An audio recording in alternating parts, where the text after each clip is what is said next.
Good evening and welcome to tonight's City Council study session. We have two items on our agenda, and the first is an update on the 36th Avenue Northwest Widening project. I believe we have a presentation, and I will turn it over to Mr. O'Leary, our Director of Public Works. Thank you, Mayor and Council. Appreciate that. Are you hearing me okay? Okay. I'm going to share my screen.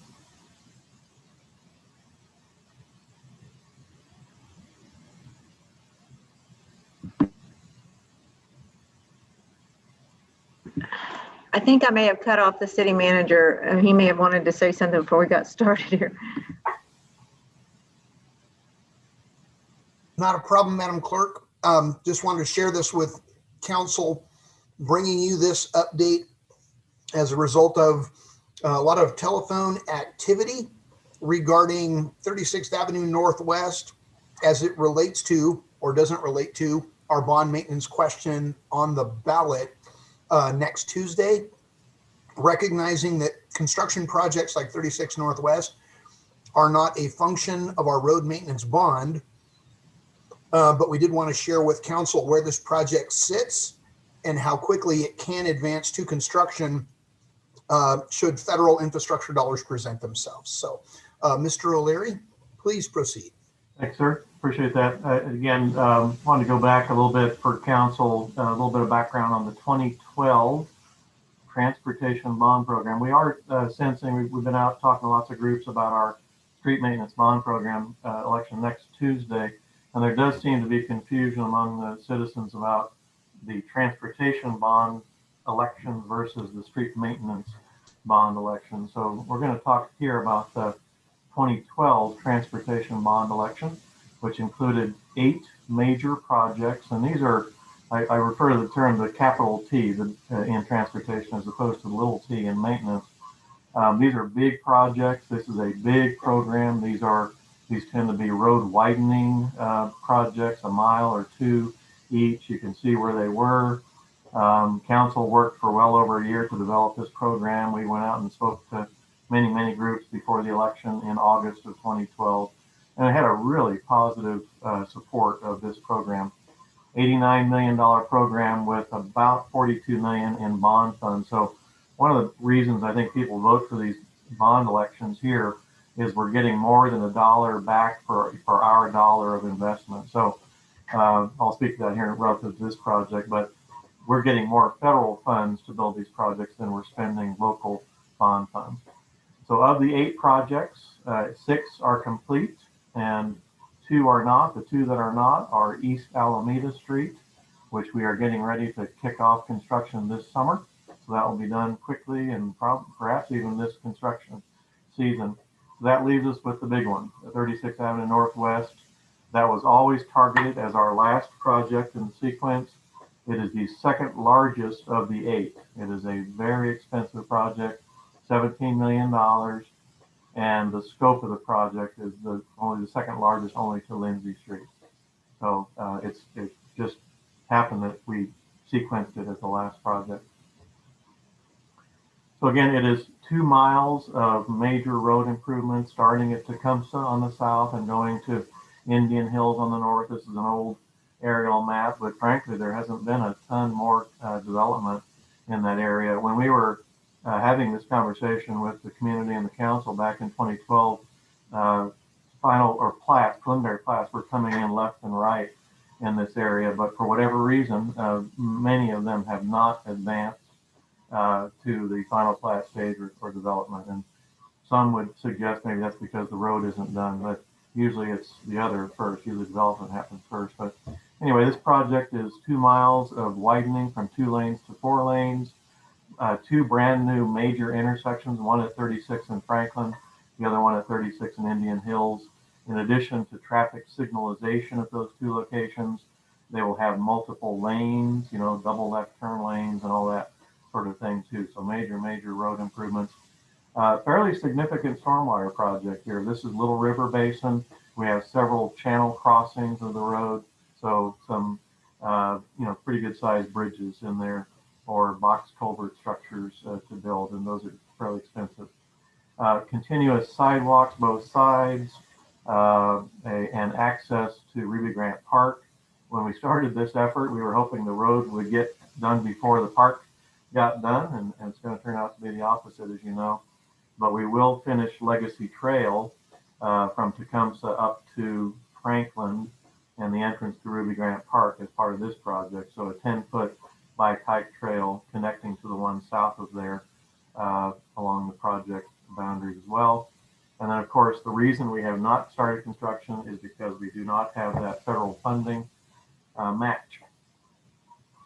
These are two of the slides that we presented back in 2012. I think I felt like I met with 50 or 60 different groups and gave this presentation, but these are exactly out of that presentation that was made and endorsed by council, and all of this done before the election in August of 2012.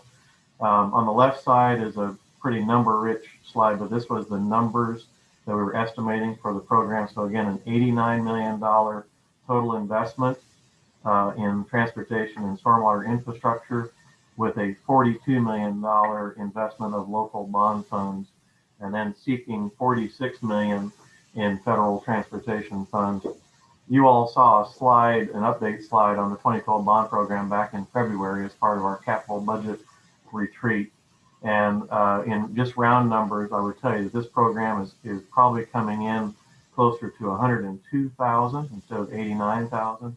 But we're also still coming in with about 54 million, or 89 million, I meant to say.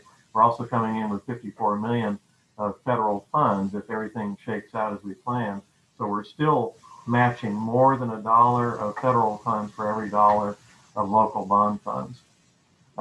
So again, this project was included in that 2012 program. The original budget included 11.5 million in federal funds. There seems to be some maybe confusion out there that somehow the numbers have changed. No, they haven't changed one bit. We have the $5,420,000 in the bank. Those are the bond funds that our local taxpayers have provided, but we don't have the 11.5 million in federal. That's the problem with this project. The federal funding limits and the rules and the ranking and rating have changed fairly dramatically in the last 3 years. But they were making subtle changes ever since we passed that bond election in 2012. So in 2012, you could the maximum funding you could get for one project was 11.5 million. That's where that number came from. We knew we were eligible for up to 11.5 million for one project, so that's what we put in the program.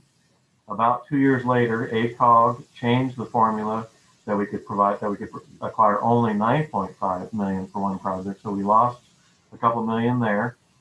And then a few years after that, they reduced it down to 7.5 million. So these changes in rules and the process with ACOG and federal funding has really impacted this project negatively. And that's, again, the problem that we're having here. The project originally scheduled for 2018 construction, so we are now 3 years behind that schedule, and that your staff it drives us crazy that we're not delivering this project on schedule. We feel like we've come really close on the other projects, but this one is just kind of lingering on because we just don't have the funding to start work. Only the 36th Avenue Northwest and the East Alameda projects are not completed, and as I mentioned, East Alameda is all packaged up and going to construction this summer. So that will leave 36 as the only one in that 2012 bond program that is not complete. And again, the city staff and the council began applying for those federal funds back in federal fiscal 2017. It was actually calendar 2016, right on schedule. So we knew we were seeking those 2017, 2018 funds, but we have failed to get that grant for now 6 consecutive years. So here's where we are today. We are really, Daryl asked me, and I believe the right term is shovel ready. We really are. There's a lot of details in the design process and so on as we deal with ODOT and the federal funding scheme. So technically speaking, the engineering plans are 90% on phase 1. We've broken this up into 2 phases.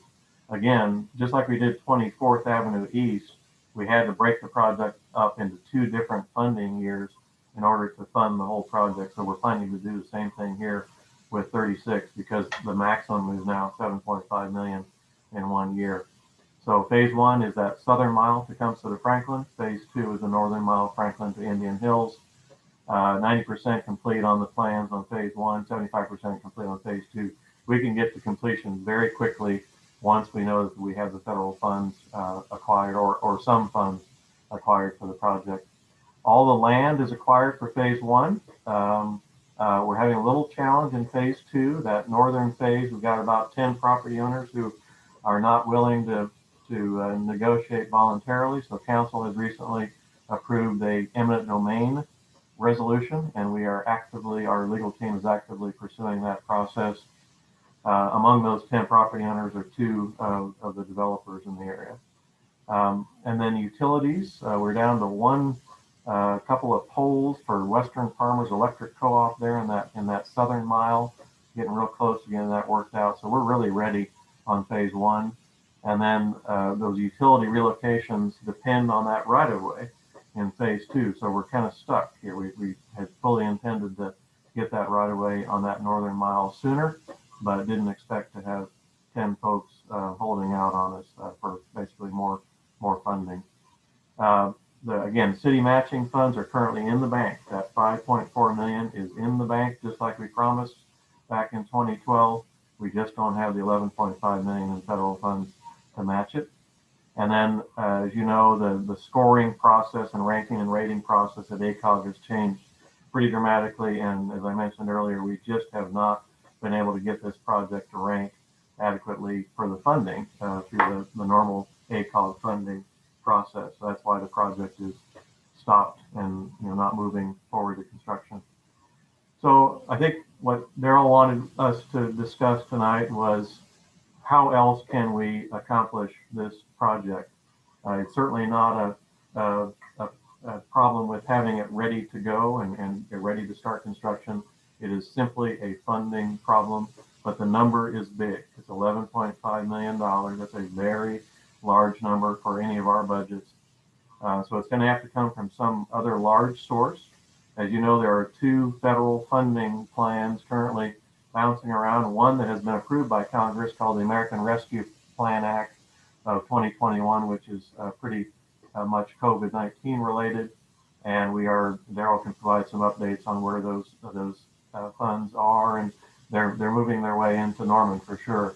The other bill that is out there bouncing around, and we think there might be some movement even as early as tomorrow in Congress, is called Build Back Better. It's the infrastructure plan that we've been hearing about, frankly, for, oh goodness, I've been involved in that discussion for five or 6 years, and just hasn't been able to work its way out of Congress. But there seems to be new momentum, and it's a large proposal, and it's infrastructure, so it fits this project very well. We hope. We don't know the rules or the red tape yet, but that could be another source for this 11.5 million. So if we can find that money, that the design can be complete in June, no later than June. We think we can get through that eminent domain process by June this year as well. Utilities will be probably done simultaneous to construction. Usually they're out ahead of the road construction, but we can do them simultaneously. That means we could bid both projects, we think, by August. We could even bid phase 1 earlier if we have the funding. And then we could begin construction on the entire 2 miles no later than October of this year, if we have the funding. So just wanted to leave it there, and Daryl might have some additional comments about those federal funding opportunities. Absolutely. Mr. Francisco has been participating with the Government Finance Officers Association in their efforts to work with the U.S. Treasury Department to provide guidance on the first bucket. We do anticipate an allocation being delivered to the city of Norman by mid-May. We're told we should anticipate about half of our first allocation, or a little over $11 million, being available to council to consider and appropriate if you so desire in the current fiscal year. It's going to happen that fast. We are hearing reports that tomorrow the federal government will unveil the Build Back Better infrastructure program. We'll see that for the first time. We are told the number is somewhere between 3 and 4 trillion.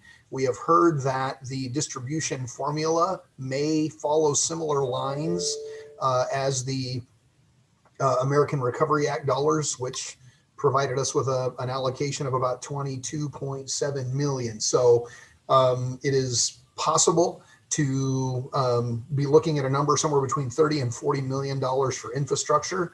And surely, we have a handful of infrastructure items that have been voter approved for the city's, local share of those projects. And just wanted to put all those puzzle pieces on the table in front of council because those dollars will be coming to you for discussion and potential appropriation as early as first council meeting in May.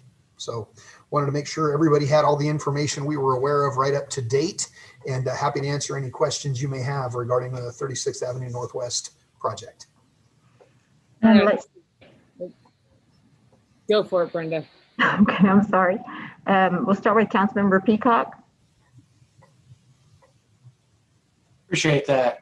Yeah, I mean, it's no secret. This is one of those projects that I get emails about on a daily basis, it seems like. So thank you, staff and Mr. Pyle, for being at least willing to explore these solutions. I know that the timetable isn't exactly ideal, but hopefully we can get it kickstarted here. My question, I guess, is, do we know what it would take to get phase one off the ground? The reason I ask is, are we able to borrow a smaller amount of money from this first bucket and then maybe kick the phase two to the infrastructure package? Well, Councilmember, we kind of had that conversation about the process. If council, depending on our comfort level, before the end of the current fiscal year, so in June potentially, if it looks like that Build Back Better money is, we know how much we're going to get, we know when we should anticipate it.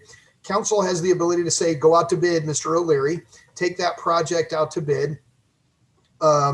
He'd bring us back contracts to consider the award of that bid. If he goes out in June, first meeting in August, potentially you're awarding contract. We still have the $5 million local match in the bank that we would spend first while we're waiting for those federal dollars. Mr. O'Leary, if we were out to bid in June, about what month do you think it would take us to have spent the first $5 million that we have on hand for those projects? Great question. And I've got our project folks online, Paul DeAndre and Scott Sturz. I'm just in round numbers. I think that phase one is about an $8 million project. And we've got 5.4 million dedicated in bond funds. Again, it's probably a 9 to 12 month project easily. And so you just think about that in terms of progress. You're going to be spent out of that 5 million. And if you were to actually bid the project in June, start in August, you'd be spending all those dollars by January, February easily next year. One concern I would raise, and Anthony might need to weigh in here, is that usually when we are taking federal funds, we are required to match those funds by sending those dollars to ODOT or whoever it is that's managing those federal dollars. So we want to be careful not to spend all of our match on phase one and then not have a match for phase two. That's something we just have to work through. Yeah, if the rules are the same. So, right. And this, yeah, we're still kind of unknown. They could wire the money to Mr. Francisco and say, go do your thing. If it does go through usual transportation dollars, that is the process Mr. O'Leary's identified. So we are paying attention to this every single day, and every director is looking at every news feed they've got coming into their inboxes in quest of that release of rules of engagement. So we will keep you posted as it develops. You will get the headline right hot off the press.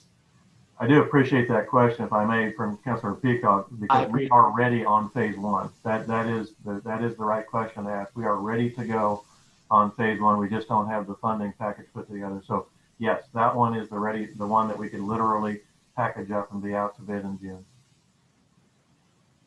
Well, I fully support pursuing this as a solution. So again, thank you. Councilmember Holman. Thank you. A couple questions.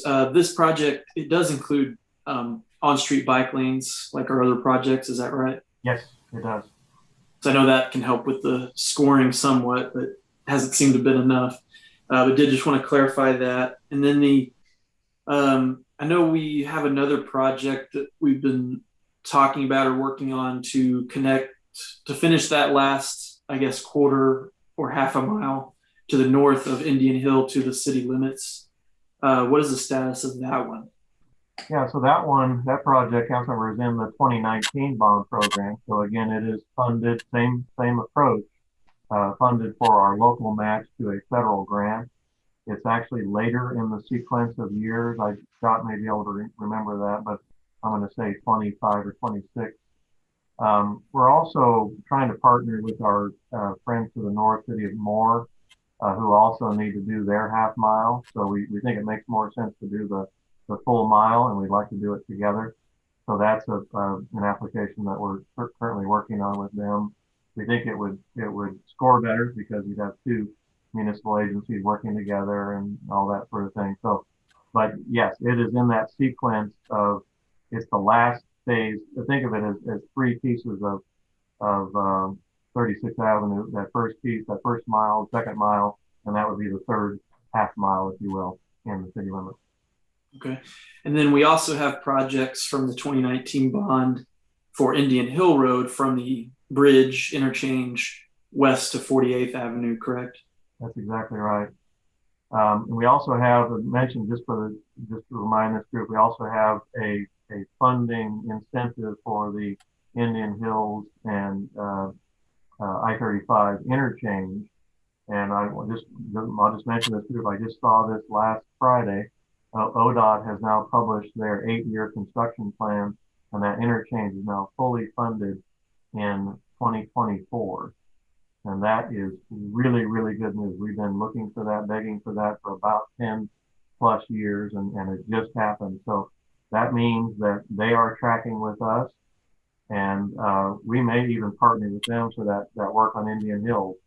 Rather than us doing it, we'll let ODOT build that portion from I-35 over to 36 and roll that money into the same account. So lots of things happening in this corridor. Literally, I think I added it up a while back, and I think it's something like $60 million in transportation improvements coming to this immediate area in the next 5 years. I appreciate that information, Sean. So the funding, and I do often like to remind folks about this because a lot of folks don't remember it and don't know about it. But yes, the city council in 2018 with city staff, we put forward a proposal to voters to add local funding to help get a federal interstate highway project advanced, which is highly abnormal based on the conversations we have. But we felt so strongly about getting it done that we asked voters to approve $2 million or so just as an incentive to hopefully get them to do that. Are you anticipating that we will? So now this is funded through ODOT. Do you anticipate that we'll need to use that funding for that project, or could that $2 million be used for 36?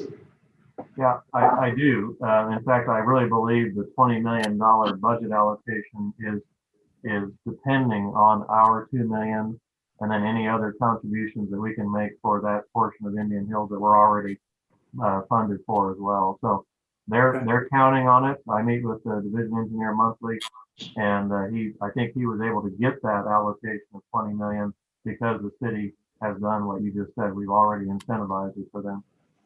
Okay.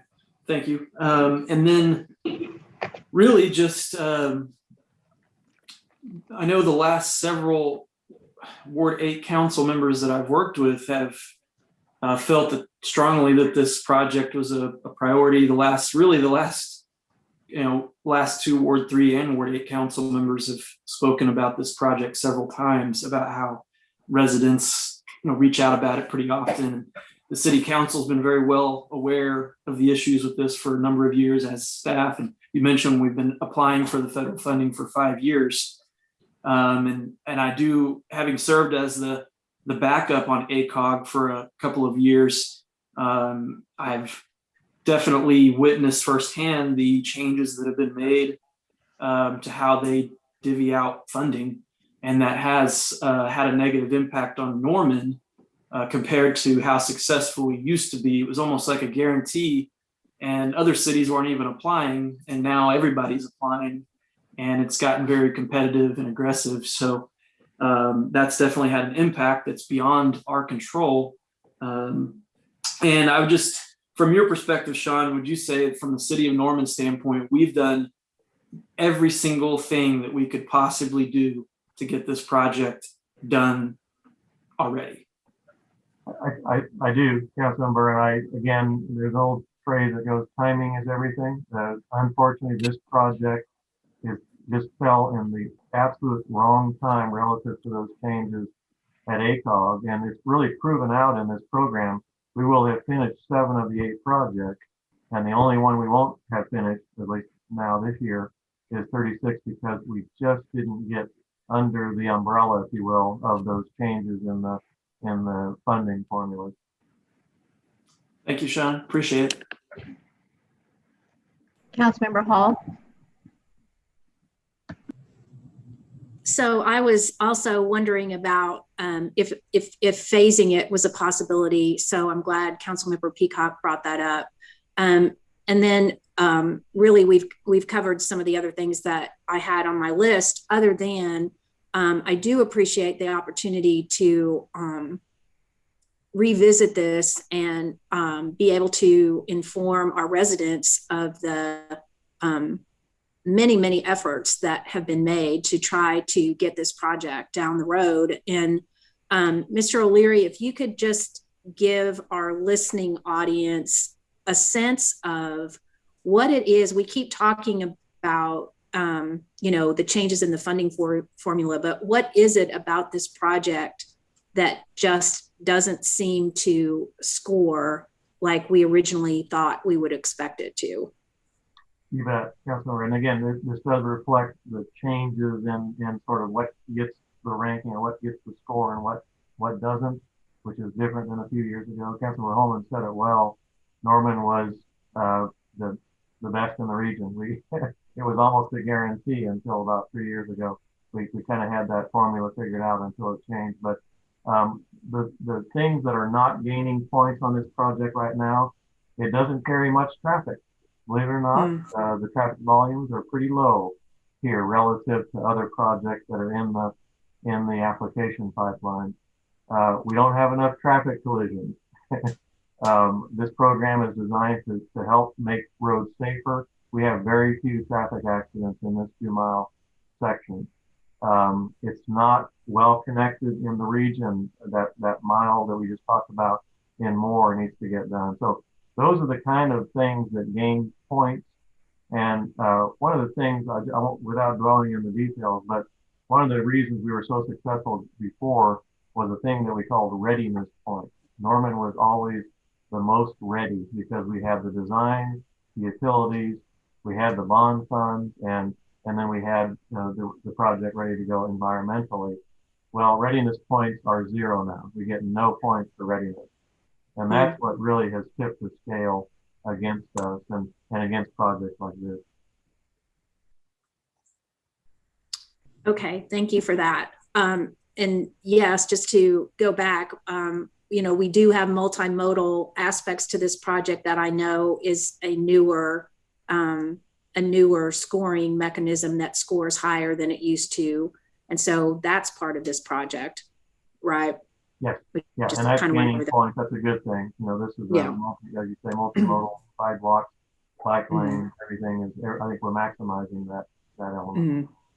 So I think what this conversation demonstrates is that from the city side of things, that we have definitely done everything we could to move this project along and share the frustration of all the residents that we do hear from time to time about having this project be stuck. So I'm certainly interested in getting more of the details on what kind of funding is going to be available to us and what kind of restrictions or how wide open that tap is going to be before we really move forward on making any decisions to better understand what's coming. But at least we have the possibility of considering that as a funding source, because this is a project that's been long in the making, and I think we've demonstrated to the voters over and over again that we've taken every avenue open to us to try to get this project funded and to come through on what we promised voters in 2012. So thank you. Councilmember Foreman. Okay, I have a series of questions for you, City Manager Pyle. So I apologize in advance. Problem. Okay, so this was presented, this predates us, but this was presented as a bond vote in 2012, right? Was it presented as we're gonna ask taxpayers for this much money because we think we're gonna get this grant at the time? Was that how it was presented? Yes, it was always anticipated that a large federal match would be required. And at the time the question was posed originally in 2012, based on the rules of engagement to achieve that federal funding through ACOG, this project was eligible for 11.5 million in federal dollars. So based on the world that we lived in 2012, this project was right in line with the rules of engagement. Is it common practice? We did the same thing. We did the same thing in 2019, and we did the same thing in 2005. This has been a formula that the city has used for about 30 years, matching federal funds with bond funds. We've taken that proposal to the voters every time. Is it common practice to not have the funds yet and put it to a vote first? That kind of seems like it's putting the cart before the horse. Is that a common practice? I'm not sure. Yeah, very common practice. This was the usual way to approach a project of that magnitude. And we actually needed the voter approval local match to make us competitive for the federal match. So what happens if we can't get any funds for this? What would we do then? Mr. Francisco, right now, these dollars are voter approved. What is the status of the actual debt instrument to access the money? Well, as Sean says, the bonds have been sold and the money is in the bank. It just can't be used for anything other than this project. So the funds would continue to sit in the bank, basically. And so it could sit there for like 5 years? I beg your pardon? Like it could just sit there for 5 years, like it'll just keep going until we can get some kind of matching for it? Yes. I mean, you can't use the funds for anything else. Right. So we just have to wait. Okay, that's all. Thank you. If I may, Councilor Foreman, one of the ideas that has been floated in the last couple of years is going back to the voters for a second election for the 11.5 million.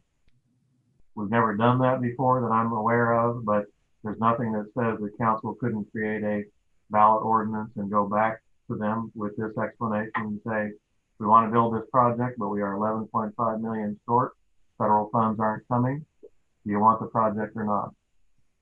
Right. And I want to see this project go through. I just didn't know like what our the last resort options would be for it. Councilmember Patron. Well, I want to start off by thanking staff. I know that this has been a grind, and I know that you all have worked really, really hard, and I appreciate the update, and I appreciate your hard work. So a few questions that I have would be, okay, how long start to finish? Let's say we got the federal funding tomorrow, we have our 5 million in the bank, we're ready to start. How long would it take would we be under construction? Let's say 18 months, give or take. You just saw this process play out on 24th Avenue East. So maybe Councilmember Bierman can kind of speak to what that looked like in her backyard. But this is the same scenario. It is a 2-mile corridor, very large, very complex. A little bit more stormwater work in this one, so it's a little bit more complex that way, but probably 18 months from beginning to end on both miles.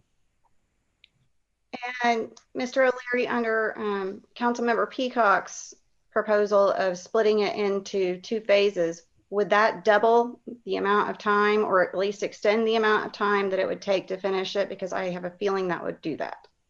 Yes, ma'am. It might, again, the notion of the original answer was a simultaneous construction contract where they're doubling up on all their work.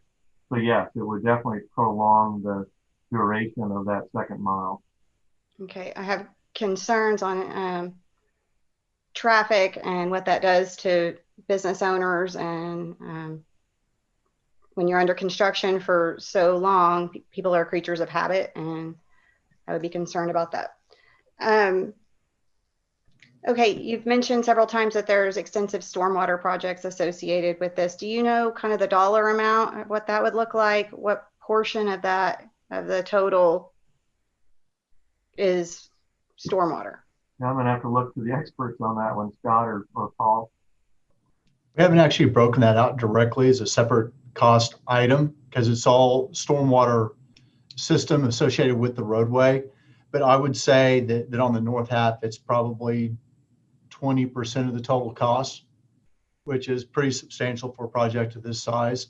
It's carrying a lot of water from the north. And so we got some pretty large stormwater structures that we have to, some boxes we have to construct to collect that water and take it all the way down to the tributary of the Little River. So 1.5 to 2 million, 1.5 to 2 million is that in that range. Would it be possible to apply under the Storm Act to get that portion of it? And this is something that for city legal to investigate, but under the Storm Act for federal funding for a 0 interest 30-year loan that recently passed, it would be interesting if we could, really dip into any different funding mechanisms possible, and perhaps we could get that 20% from that program. Sure. Somebody can take a note on that. Yeah. Okay, let's see. This is a related question because it came up at the doors, but in the 2019 transportation bond, we also invested in a piece of equipment that synchronized the lights on Robinson. Mm-hmm. Do we know when we're gonna, is this something that Councilmember Holman was talking about, the road project? Does this come last, or is it something, can you kind of explain how that works? You bet, happy to. A little bit more than that. It's a traffic management center, TMC, we refer to it. It is intended to be located at the EOC, which, as you know, is not fully funded. So we don't have a home yet. But one of the elements of that bond election in 2019, the voters approved about $350,000 for the TMC, which was going to be used to leverage about $3 million in federal funds to equip the TMC with all that technical equipment and the ability to watch all the signals and all that sort of thing. We just got that grant 2 months ago. So ACOG, in fact, that was the #1 ranked project in Oklahoma City Metro. We got 100 points. There's never been a project that got 100 points before. That one is fully funded. Now we need a home. That's why we'd love to see that EOC get built. But if the EOC remains unfunded, we are now looking for other places for this to be a home. But that TMC is scheduled to go under development this year in 21. We hope to be up and running in 22. Thank you. And I think I'm going to just kind of conclude with saying that I certainly agree that I get a lot of residents that ask about this project. However, when we've talked about it, they certainly prefer federal funding to their property taxes absorbing the full cost of these kinds of projects. So I don't want you, and I've definitely said that, you've chased down every available lead that you possibly can, and they get that. So I don't want anyone to feel like they're angry with you or anything like that. I've had a lot of conversations about this, and I promise you, they don't want to see their property taxes paying for all of this and having enormous property tax bills. They're patient. And I also think that they would prefer it be done in one fell swoop than be under construction for 4 years. So thank you. Councilmember Peacock. I just had a quick follow-up. Obviously, construction costs have changed quite a bit since 2012. Are we still confident in that estimate that it will get the project done? We feel pretty good about it. Again, these guys can speak better than I can, but again, you're right. Every year that we put this off, the cost theoretically could go up. And that's another reason I think to do this in the 2-mile section, that economy of scale of doing a 2-mile project in the range of a $17 million program also brings lots of competition, as you know, from contractors. So we think we're okay, but the sooner we get this bid, the sooner we can secure those upper limits of that budget. Do you have any idea of a time frame on when it kind of might reach a point of no return? You know, to where costs have gotten so out of control that we're no longer able to do it for that amount of money? It's a great question. I'm going to look to Scott or Paul. I don't think I have an answer to that. Again, this project tends to be kind of the typical bid items. We're talking about pavement, asphalt, concrete pavement, stormwater box culverts and pipes and that sort of thing. So it's the items in our industry that have stayed the most steady. We are seeing an increase in cement costs. We're seeing an increase in lumber and so on and so forth. So again, the economy, I think, will answer that question for us. We're hoping our economy stays competitive here in Central Oklahoma. I would just add that we are working with our consultant on this very closely.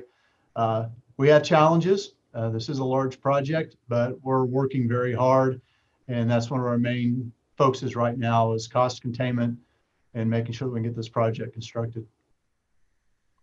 No, I appreciate that. I know I'm kind of asking you to look into your crystal ball a little bit. So, I think the important takeaway is that time's of the essence on this one. The longer we wait, the more in jeopardy it becomes. So I appreciate it. I think I would add in that we were wanting federal funds and we have a chance to get federal funds. And I sincerely hope the infrastructure project and package is all that we want it to be. So I will anxiously be watching my email tomorrow with an update from Daryl. But I think regardless of where it comes from, I appreciate the conversation tonight because, again, we have a once in a lifetime opportunity. And I hope you all share the optimism that I do, that Norman will be in a better place post-COVID than it was before. And a lot of that goes to our federal government, but it's incumbent upon us to spend those funds wisely. And we've got a project that's been hanging out there for quite some time. And we talk about how there's not a lot of traffic, it hasn't developed. Is that because we haven't done the road improvements? Just want to mention that as well. So, all right, Brenda, do you see any other hands up at this point? No, ma'am. All right, then let us move on to item number 2, which is a discussion regarding the operator agreement for the Senior Wellness Center.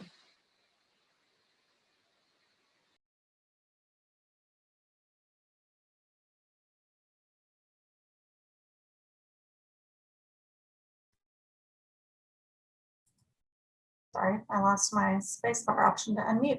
Can you see my screen okay? Okay. We're going to get started here. We have been in negotiations with for an MOU for the operator of the new Senior Wellness Center. So this is just an update on those. Of course, this was a project that was approved part of the Norman Forward Sales Tax back in 2015. Which included a lot of projects. One of those was the Senior Citizen Center, now more regularly called the Senior Wellness Center, to represent how that project has evolved over time. The initial funding for this project was identified through savings because of the Griffin land lease, but it was supplemented last fall by action of council when you all appropriated some freed up money that we didn't expect to have over into this project. So the current budget is now $12.4 million. We've got FSB under contract to finalize that design of the facility at a location on the southeast corner of the Norman Regional Hospital Porter campus. With all that information in hand, we conducted interviews after soliciting proposals for operators, and an entity called Healthy Living and Fitness was selected. I'll turn to Judd to talk through these next few slides so you kind of get an idea of what the operator will be managing. Thanks, Catherine. I'll try to go through these pretty quick. The slide you're looking at here is the overall Porter campus. You've got Porter Avenue on the left side of the screen and Finley Avenue on the right side of the screen, and Robinson on the top of the screen. So you can see maybe you can recognize the educational center, kind of left center right there, and north of that is the admin towers. Those are the existing buildings, portions of the existing hospital buildings that are going to be kept. All the other buildings that are shown here represent new construction sometime in the future. The Senior Wellness Center site is the one we had selected previously. It's located there in the southeast corner of this campus area. It faces east, or Finley Avenue, fronts on Finley. And again, that was part of a decision made some time ago. There's public transit access there, and so forth. And then it's surrounded on the north and west sides with green space, kind of park type space and walkway areas that was going to. That's the location generally. And then the next slide shows a little bit more detail in the floor plan. We can go through this pretty quickly, but in this slide, north is to the right. And then I'll real quickly, and then there's more slides that get a little closer in with some other images. But on the far left is the pool area. And then moving kind of clockwise around, there's a small gymnasium, and then fitness training area there, and then some lounge and seating areas to the right of those, and then restrooms in blue. And then the two rooms on the upper right are wet and dry crafts for different types of art or any types of craft type events or activities. Lower right is a multi-purpose room that's divided for two smaller rooms or one larger room. There's some storage in between that and a larger multi-purpose room and dining room area. Also, there will be a small stage in that larger multi-purpose room area. To the left of that is the main entry, and to the left of that, in the pink shaded is the administrative offices. And then keep going further left is restrooms and another fitness area, classroom area. And then in the blue again is the changing rooms, cabanas, and changing rooms for the pool. And then the next slide shows a little bit more detail of just the pool area. You can see some of the images. These are just examples of some of the components that the ad hoc group looked at, pardon me, last week when they reviewed this. And the one I would call your attention to, at least at this point, none of these are finalized, but these are just kind of where we're headed. But you can see the image in the center, the larger image in the center shows the 3 lap lanes in the pool. And then to the right of those, on the upper right, is kind of a small lazy river or a channel, current channel that they're popular for water walking and exercising. And then in the lower right corner is a bench seat with hydrotherapy jets. It's not a hot tub, but it's part of the pool, but it's got the therapy jets where you can sit and use those. So that's what they're looking at in as components of the pool. Moving on, there's again a small gym that is capable to support pickleball. To the right of that is more of a weight training fitness area with equipment, fitness equipment. And south of that, or on the bottom of this, is another, as I said earlier, a training or a classroom for yoga or aerobics or those types of classes. The next slide moves on to the north side of the building, towards the north side. And again, on the upper left in the yellow is a lounge. There's a fireplace there and tables and chairs. To the right of that is a game room, and what's shown there are a couple of pool tables and other card tables. And then going further are some additional restrooms, and then the wet and dry craft rooms, and then going down to the bottom, the multi-purpose rooms I spoke of earlier for a whole variety of different activities. The next slide is kind of a timeline, and the last comment, I guess, is relative to the operator is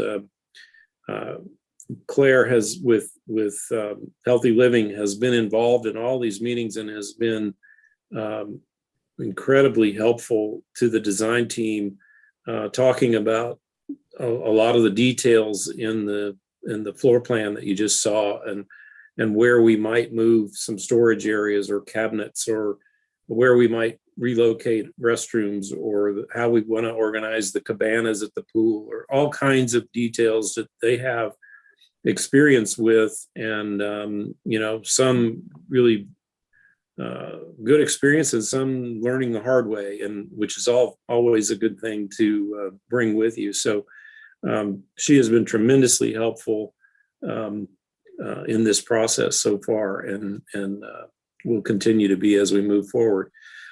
This schedule, real quickly, I won't go through it in great detail, but we are due the schematic design is complete now. Our FSB is assembling or they're almost complete, I should say. They're near completion. In early April, they should be complete. And then that will be followed after some reviews with the rest of the construction document preparation, get into design development and construction documents. That lasts through October, where the final reviews will take place, and then with a groundbreaking in late October, early November, followed by bidding and construction in November. Construction is anticipated to be 12 months for this facility. So that's it as in a quick overview. And I think the next slide goes back to Catherine with details about the MOU. Thank you, Jed. So the nonprofit operator, I just wanted to tell you a little bit about what this operator does now. Healthy Living OKC operates Oklahoma City's first MAPS funded senior center. They have 4 planned, 2 are in operation, and this was the first one. They are a nonprofit, and they provide very similar activities you can see here that will be available at our facility. In fact, almost identical, although ours presents, I think, probably more options due to its relation and proximity to the hospital. So there may be some other opportunities there to explore, but they have done really, really well in growing their membership. In the first just a little over 2 years, they've gained more than 6,500 members with an average number of daily visits of 752. And they're currently adding about 100 members or so each month. COVID, of course, had an impact on all of that. They've been able to weather that and have geared up to resume normal activities as we all eventually get back to normal. They provided a detailed 5-year budget pro forma in their proposal, and they really, I've got 2 old bullets on here, I apologize. They really provided a vision for the things that can be offered here that really match well with what is being built within the facility. And as Jed said, they have a lot of experience with that in Oklahoma City, and are bringing a lot of those lessons, some of the hard lessons that you learn when you operate a facility like that, but other things that you just determine you have a preference for in operations here. And so that's been really helpful. This MOU is still in the draft stage. We do expect to finalize that and have this on your April 13th agenda. I think we're pretty close. I don't think you'll see any huge changes, just maybe a few tweaks here and there. It sets forth all of the key known terms and the areas that would be addressed in the final lease and management agreement. As we move along through the process, we'll be working on that, similar to how we approach the multi-sport facility. The parties will be the city, Norman Municipal Authority because of the Norman Forward funding, and then Healthy Living and Fitness. It's a 5-year lease term with the option to renew, and we'll work on how that occurs and how that gets reviewed and renewed in the final agreement. They, as Jed said, are already participating in planning and construction meetings and will continue to do that. They will come to committee meetings if we need them to. I believe Claire was at the Senior Wellness Center ad hoc committee meeting just last week. So that's already occurring. They'll of course secure any contracts, hire their employees, get everybody trained and be ready on opening day to be fully staffed and ready to go. The city would own all the assets, no modifications to the building without our permission. They can do some subleasing, but only with the city manager's agreement, and only if the sublessee or the tenant complies with the contractual provisions. You can see here, and it's attached to the contract as Exhibit A, the list of programming. They'll figure out the schedule for these things, but these are the things that they've identified just at initial blush that they want to offer here. And that includes a lot of what they have in Oklahoma City, but as I mentioned before, some of this is, it sort of expands what you might see at other senior centers because of the proximity to the hospital and some of those future partnerships that will likely happen. So in addition to group exercise, personal training, social programs, art, all of those things, they're looking at physical therapy, massage therapy, providing health screenings, health education, immunizations, dietitian consultations, things like that. And they will continue to expand their offerings, modify their offerings based on input from the community, and that's really important. User fees will go towards operations, just to give you an idea of what their user fees are in Oklahoma City. I believe it's $30 a month for an individual, $50 a month for a couple. 50 years and older. So when this is done, I will not be far off from being able to enjoy this myself. They are required to include a sliding scale fee schedule based on income levels. That's all going to be reviewed and approved by the city manager, similar to a multi-sport center. The city manager will have to approve any policies related to operation and use of the facility. We've already been provided a lot of policies they have in Oklahoma City, and I think that will not be a difficult task. They have really good policies in place already. They will provide quarterly and annual reports related to, membership, what the classes are being offered, how they're being used, those kind of things, in addition to just the financial reports. The city has a right to audit those programs, services, and financial records of the operator or any tenant. They will have to adopt non-discriminatory policies that are in keeping with our own ordinances. And then, of course, we retain the naming rights, but we do anticipate some signage related to the operator. This is the part I really wanted to focus on. This is different from the prior MOU you've seen, and it's different because the senior center is not intended to be a tournament host, a big revenue generator. It's the member cost and fundraisings, and that is the only source of revenue, other than some city assistance. And so they've asked for the city to cover utility costs that gets phased out over 3 years. So 100% the first year, 60% the second year, and 30% the third year. Janitorial costs would be covered through the first 3 years of operation, lawn and landscaping first 5 years, so the first term, and then pool maintenance for the first 5 years of operation. And what we've identified in the MOU is a maximum amount annually in contributions from the city of $125,000.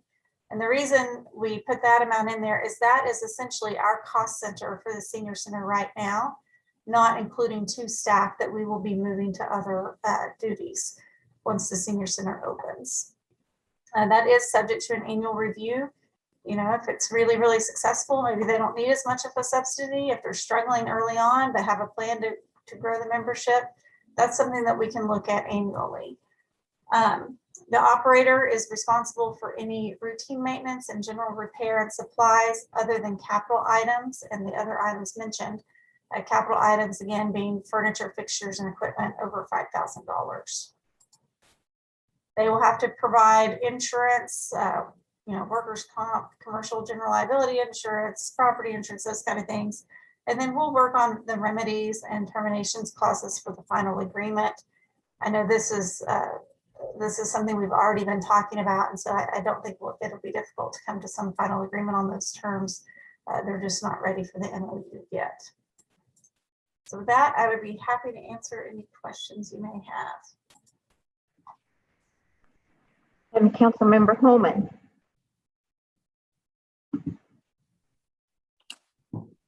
Thank you. I just, it seems similar to some of the other agreements we have with some city properties that we don't run or operate ourselves, like the Sooner Theater and the library buildings, for example, that we own the buildings. We've paid utilities, we've paid for improvements that were needed, new roofs, stuff like that, but we aren't the entity running the programs and stuff. So it seems similar to those based on what I can tell, if that's right.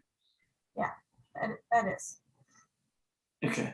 That's really the only current question I had about this specific agreement and where we're at right now with it. So thank you.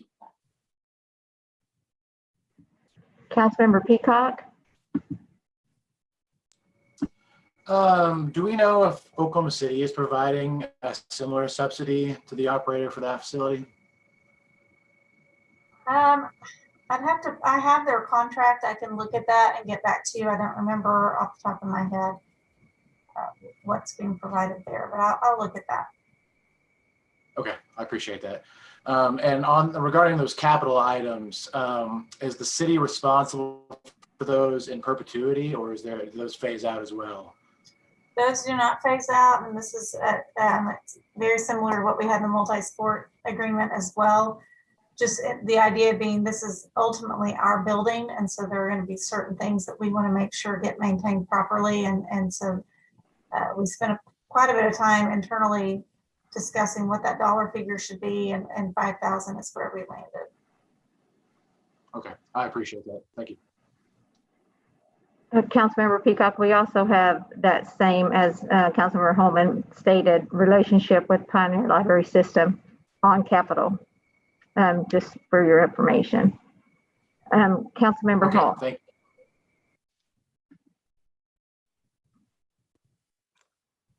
Councilmember Peacock, were you finished? Okay. Good to go. Okay, I just didn't want to interrupt you if you weren't done. So in regards to the subsidy, was that something we were anticipating with the Senior Wellness Center, that we were going to be going to subsidize as being proposed? Can't tell if Jed's going to answer or not. I'm going to say yes. We were anticipated something very similar in terms of something that would phase out.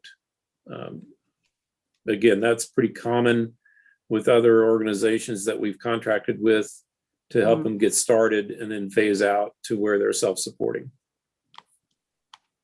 And when they were interviewed, was that one of the interview questions? I never did see any of those interview questions. I just wondered if that was one of the things that you inquired to both applicants for the interview. Yeah, similar to the multi-sport center, we asked for that pro forma budget that looked out 5 years. And this was the ask of Healthy Living.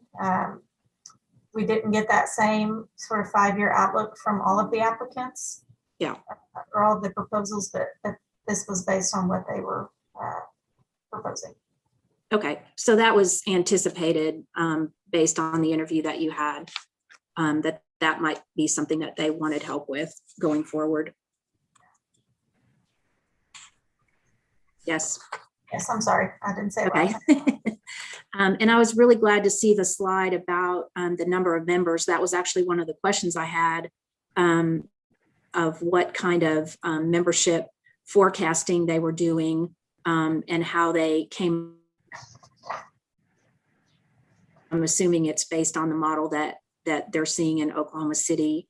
I was also interested in the fact that they did suggest a sliding scale, but I don't think I saw anything in the MOU, the staff report, or the actual MOU of, is there any kind of suggestion, or do they have a plan to offer scholarships or to waive fees for people who just absolutely are not able to pay even the sliding scale fee? Was that covered at all? Well, in our ad hoc meeting this past Friday, yeah, their membership fees that they put in their slide was $50 per couple, $30 for individual, and then they would use the federal poverty guidelines to offer scholarships. And depending where you fell on that, the lower end of that would be $5 per person if you're on the lowest level, or $15 if you're on the level above that. Okay, that so that's okay. So that's they've also, excuse me, I'm sorry. They've also that's talked okay. about doing some fundraising to help offset, some private fundraising to help offset some of those costs if they need to, which they have had good success with in Oklahoma City. Okay, and so that's on their side to manage all of that and to provide that kind of assistance when identified. Yes. Okay. Let's see. So I actually listened to the meeting, the ad hoc committee meeting, because I was interested in hearing the feedback of the committee members, and was disappointed that there were only 3 of 5 committee members that were actually present at the meeting on Friday. But it was interesting to listen to their feedback of the actual facility itself, and how they have incorporated some of the suggestions of the committee that we have heard as it's gone along, including making sure that there was a stage. I know that was something that was really important to members of the committee. So it was nice to see incorporating some of those design features that the ad hoc committee had talked about in the past. So I was wondering about the role of the ad hoc committee going forward in the timeline that you presented. So what role will they continue to play as the designs are honed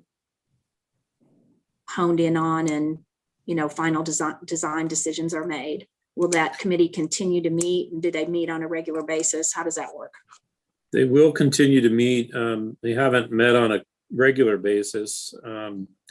In fact, I talked with Gail Hobson, the chair, this afternoon about that. And we talked about possibly starting a regular meeting schedule. But to more specifically answer your question, they are scheduled to review the different design sets as they're finished. So when the schematic design package is finished, they'll review that. When the next set is finished, they'll review that. And when the construction documents are finished, they'll review that. And I went through that very fast on that one slide that showed, but they were listed, I believe they were listed on that slide as the review for each of those steps. So they'll review those at those milestones during the design process. And then there's not a whole lot for them to do during construction. And then they'll participate in the final plans for ribbon cutting. And that's the end of their work. Okay, up until ribbon cutting. Right. Okay, well, I'm glad to hear that they'll have some continued input along the way. Let's see. We talked about the sublease a little bit, so I think I understand that better. On the staffing side, are they responsible? We mentioned that, the things that would be included in the $125,000 subsidy. Are they responsible for the staffing side of things? Because you mentioned, I think someone mentioned that there'd be a couple of current staff members that would be moved to other, they would be moved to other responsibilities. So is the staffing, is the budget for that generated from all the user fees? Yes. Okay. They are responsible for all the staff. Okay. Because they did present a pretty robust staffing organizational chart at the meeting. And I just didn't know what side that landed on. The other thing that's in the MOU is the purchase of the land. The city will acquire the land for the construction of the facility by separate agreement with the seller. Where are we on that? The engineering work on the site, we think is just about complete. We're in conversation about the public improvements. We anticipate platting coming through the process by August of this summer, which will firmly identify our 5.x acres, 5.5, 5.9 acres. Mr. Foster, if I'm not mistaken, what our architects and engineers now have for our project, they're going full speed ahead with what they've received from the hospital's architects and engineers on the subject. That is correct. I think our site is 4.7 acres total at the end of the day, and the hospital is the group. In case anybody didn't catch that, the hospital is the group that's doing the platting process. FSB is our lead consultant, and in a conversation I had with them last week, they were going to prepare a site description, the meets and bounds description, the legal description, if you will, of this particular site of the 4.7 acres, and give it to, send it to the hospital's engineer that's working on the plat. And so they're working together, is kind of the point I'm trying to make. And however, the two things that are important about that is once FSB is able to settle on the meets and bounds descriptions, they can proceed with our plans without being held up at all, while the hospital's engineer is doing the rest of the platting work. And during the platting work, or the conclusion of the platting work, will include an exchange. I'm getting into an area where probably Catherine should be explaining this instead of me, but we're getting into an area where that the city owns bits and pieces or parcels of this whole campus here and there in odd shapes and sizes, and all that's going to be cleaned up, and we'll trade deeds, acre for acre type trades, and at the end of the day, we'll own this piece and they'll own the rest. And that's kind of the end goal of the whole platting process. Right. It's just been a very long time. We first started talking about this in November of 2019. So we've moved ahead with lots of other decisions without still having that piece finalized. So I'm just curious as to why, it continues to drag along. The other thing I was going to ask you that's not related to the MOU, Mr. Foster, do you actually have any slides of the exterior architecture? I was really interested to see that it's been a complete redesign, and in line with the Porter Streetscape project and the desire of the Norman Regional Health System to follow along with the kind of Art Deco theme that we've set for the Porter Corridor and the Porter Streetscape project. And it's just a pretty dramatic difference, but in line with, I think, the direction that both of those projects are going. So I just wondered if you had that slide available. We do. I don't know if these are on Catherine's computer here. I'm not sure if she can put those up. Okay. We do have some new elevations, and you just said it quite well. The Porter Corridor study identified a Art Deco type of architecture. Mm-hmm. And so the hospital had indicated they wanted to follow suit. And so we gave that information to FSB, and they have created a new elevation. You may have seen a picture of that in today's transcript. And then the hospital, I think, has seen those. They really like it, and they're interested in carrying that theme on throughout the rest of the area as it gets rebuilt. But I don't know Catherine, are you able to put those up? I can't do it from my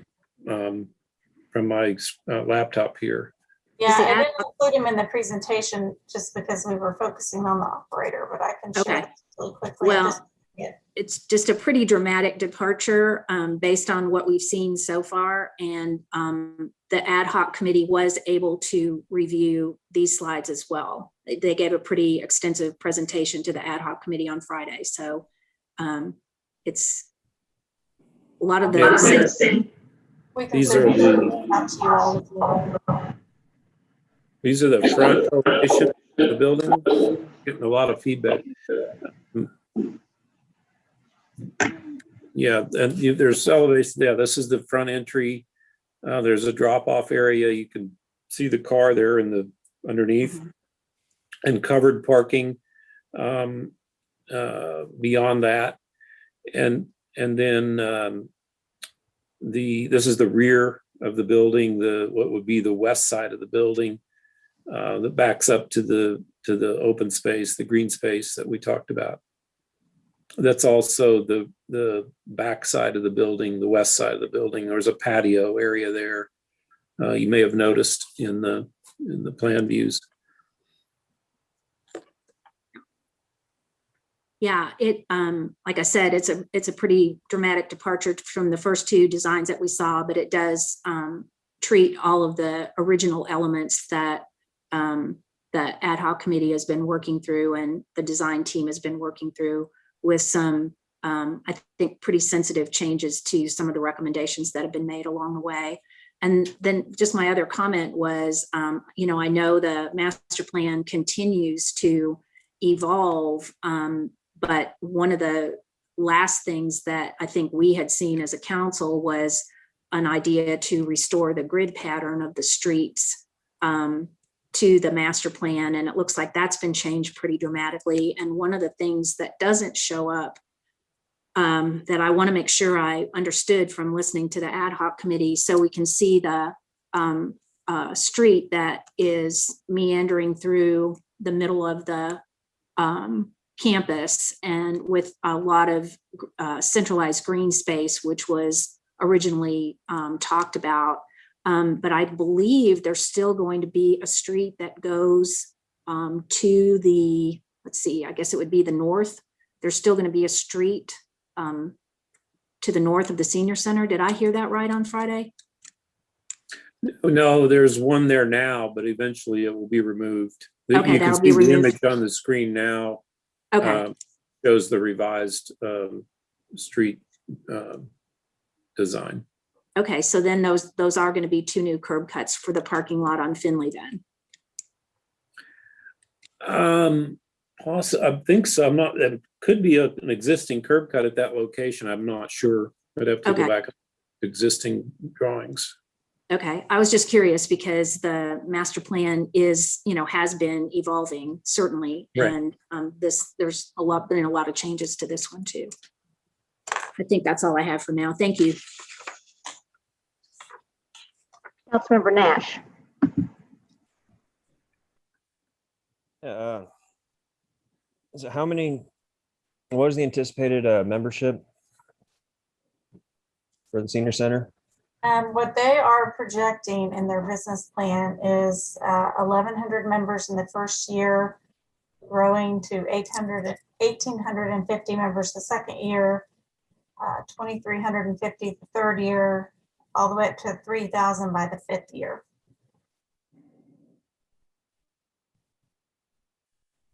Okay. So with the $50 monthly for a couple, 35 individual, it's somewhere between somewhere around $1 million per year by the fifth year. No, their projections included only a portion of those memberships being paid at the full rate. So by the fifth year, for example, they show 1,500 regular memberships at $30 a month, 1,300 silver sneakers memberships, which are $10 a month, and then 200 sliding scale members, which are an average of $10 a month. Okay, so significantly less than $1 million in revenue a year to maintain the facility. How long has this company been doing this, managing senior centers? The nonprofit was formed back in 2015, I believe. That the MAPS sales tax proposal was approved by the voters in 2009. This group formed, I think, in 2015 and made a proposal on that first senior center. And then they were selected. So they were involved through the construction. And then I believe it opened in 2017. Okay, so they haven't, I assume that their other agreements are about 5 years with the option to renew. Yes. So they haven't actually hit that point of renewal yet with their other agreements. I don't think so. So what happens if they, if they find they can't sustain this and they choose not to renew? We would have to do RFPs for another operator. So when Are there many other operators? Yeah, in Oklahoma City, North Care was operating one. They've got two more that will be opening up. There was a local group that made a proposal for this facility. So there definitely are other operators out there. Are there other operators? If I may, Variety Care operates the one at Capitol Hill, and Langston University is going to operate the one that's being built on Lincoln Boulevard. Okay. I think, in fact, my concerns might be more for you, Anthony. Sort of budget-wise, is it? I'm skeptical on whether or not they're going to be able to break even and cover their own costs. Just looking at the numbers on their costs and the subsidies that we're offering them, does it make sense to you that they're actually going to be able to pull this off, and that this is going to be a renewed contract and a long-term relationship that we'll be able to establish with them? In my opinion, yes. My concern is on the opposite side, actually, that in the hope that we will be able to get out of the subsidy quicker. I think that if their membership numbers meet what they project, and they certainly have and exceeded that in Oklahoma City, then we should be able to get out of the subsidy in a relatively short time. And so again, that's more my concern. They are taking the risk of loss though. So if their expenses are exceeding their revenues, then they would be in the position of having to reduce some expenditures, which obviously could impact on their revenues because people leave if they're not getting good service, that sort of thing. But again, that's their risk. Okay. All right, thank you. I think that about covers most of my concerns. And Councilmember Patron. I'll be quick. Do you know how much the subsidy is in Oklahoma City for that facility? What are they receiving from the city of Oklahoma City? I don't recall off the top of my head, but I am happy to pull that. I have that contract, so I'll pull that and send that to all of council's. I think Councilmember Peacock was wanting the same information, so great. I'll get that and send that out to you all. And then I'm basically just going to touch on and reiterate what some of the other council members said about scholarships. I think that's really important when you have fixed income. I would wonder if staff could put together some sort of memo to let us explore a foundation, putting a foundation together that maybe we can have funds that continue to grow to provide scholarships, and maybe I'm envisioning, a yearly event. We are the city of festivals. Maybe they would like to host something there every year. Maybe a art, show off arts or auction or something like that. Leave that up to the ad hoc committee, but I think a foundation will be helpful to see this into the future with sustainable money. And then outdoor activities, I didn't hear much on that, but Councilmember Hall spoke to green space. I think it's super important that we utilize every bit of green space that we can, and hopefully maybe have some sort of activities that coincide with what's happening indoors. So maybe garden class indoors and we're hands-on outside with a community garden, and paths and picnic tables, you know, really enjoying the outdoors as well. And I was curious, maybe Councilmember Peacock can chime in on this, I don't know, but if perhaps that fireplace could be double-sided so that you have an outdoor seating as well. Just a thought. We have talked about that already. That's a great idea. And also they do a lot of outdoor activities and classes, and again, they're excited about the opportunities that this green space and pathways areas bring for all the things that you said, all the possibilities. And ultimately, at the end of the day, it's up to the local members, the users, the seniors that are using it. If they want to do gardens and so forth, then that's exactly what they'll do, and or whatever it might be. And so that's how they structure their programming, and we have all those options in front of us. So it looks very positive.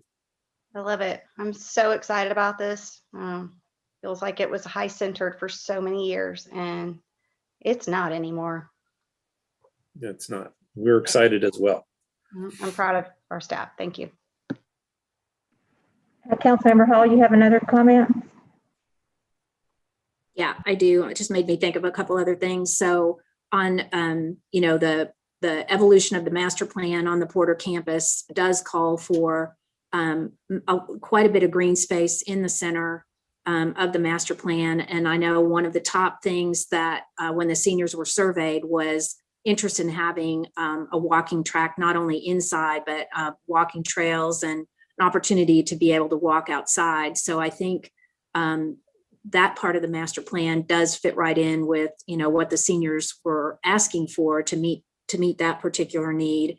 And I love the idea of the indoor-outdoor fireplace. I actually thought about that earlier today too. And you probably didn't even notice, but there's a big blank face above the exterior fireplace that was already been mentioned at the ad hoc committee as a potential public art space to be considered down the road. And then, you know, the one other takeaway that Mr. Foster just mentioned is the just robust programming experience that this particular operator has had at the Rockwell facility in Oklahoma City, and just, you know, how they evolved as time went by to meet the needs of the particular clientele that they were serving there, and how they would do that here. One of the other things that really struck me was they, you know, proposed hours, and currently they're proposing not to be open on Sunday. But that's, you know, based on experience that they've had in Oklahoma City, and they certainly expressed a willingness to adjust hours as they went along based on feedback that they got from the members here in Norman. And to the subleasing part, one of the questions that was asked was, you know, would, if it was closed on Sunday, would it be available for rental and use by the community? And the answer was yes.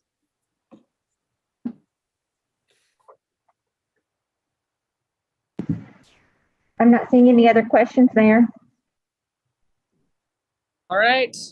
Great discussion tonight. I feel like these are two very exciting projects that, again, we've been able to at least talk about or actually move forward because of the support from the federal government to help us in our recovery, and things we've promised our community for a long time. So it is exciting to see this move forward.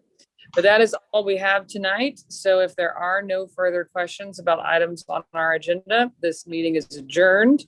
And before we went live, if you want to stick around for a sneak preview of something Daryl and I were working on to support our friends at Big Brothers and Big Sisters, stick around. We'll show you. Thanks, everyone. Ellie.